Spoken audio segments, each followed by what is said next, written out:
রাত ১০টায় শুরু, ভোর ৫টায় পৌঁছানো, আর তারপর যা দেখলাম অবিশ্বাস্য। বন্ধু প্রতিবেশীদের সাথে হঠাৎ প্ল্যান, আর হয়ে গেল এক অসাধারণ মায়াপুর নবদ্বীপ ট্রিপ। ২১শে মার্চ ২০২৬, রাত ঠিক ১০টা। আমরা সবাই প্রতিবেশী, বন্ধুবান্ধব, পরিবার একসাথে উঠে পড়লাম বাসে। গন্তব্য মায়াপুর ও নবদ্বীপ। পুরো রাতটাই কেটে গেল বাসে, কখনো গল্প, কখনো হাসি, আবার কখনো জানলার বাইরে অন্ধকারে হারিয়ে যাওয়ার রাস্তা। ভোর প্রায় ৩:৫০ থেকে ৪টের মধ্যে পৌঁছে গেলাম আমরা। চারপাশে তখন নিস্তব্ধতা, কিন্তু সেই নীরবতার মাঝে এক অদ্ভুত শান্তি।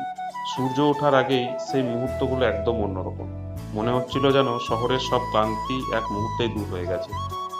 মায়াপুর ঢুকতেই চোখে পড়ল বিশাল মন্দির, পরিষ্কার পরিবেশ আর ভক্তময় আবহ।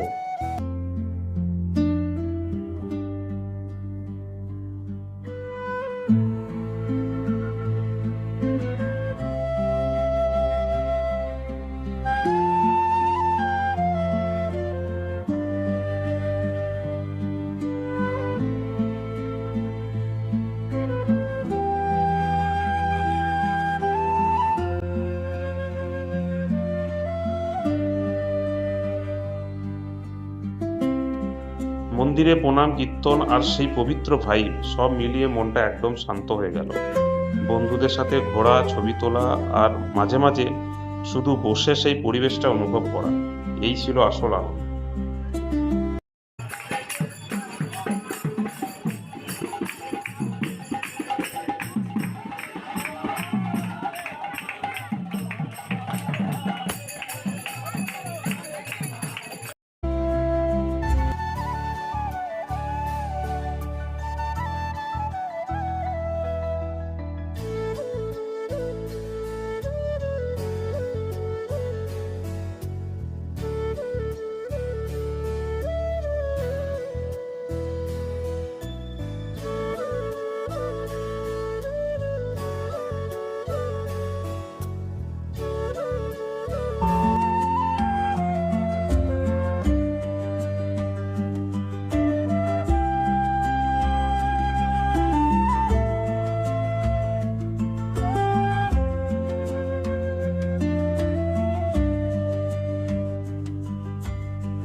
এই ট্রিপের আরেকটা হাইলাইট ছিল একসাথে খাওয়া দাওয়া।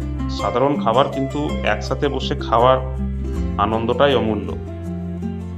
তারপর আমরা গেলাম নবদ্বীপে। গঙ্গার ঘাট, নৌকা পারাপার আর ঐতিহ্যের ছোঁয়া, সব মিলিয়ে একটা আলাদাই অনুভূতি। নবদ্বীপের সরু গলি আর মন্দিরগুলো যেন ইতিহাসের গল্প বলে।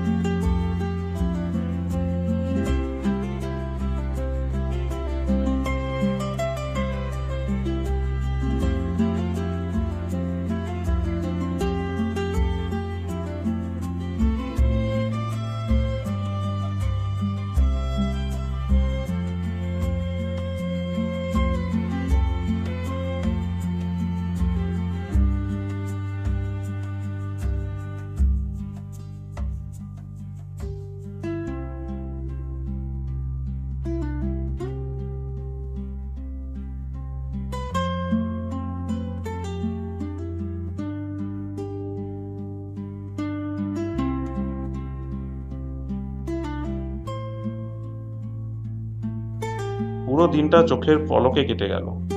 তারপর রাত ১০টায় ফেরার বাস, আর সোমবার ভোর ৫টার মধ্যে আবার বাড়ি। ক্লান্তি ছিল ঠিকই, কিন্তু তার থেকেও বেশি ছিল এক অন্য ধরনের তৃপ্তি।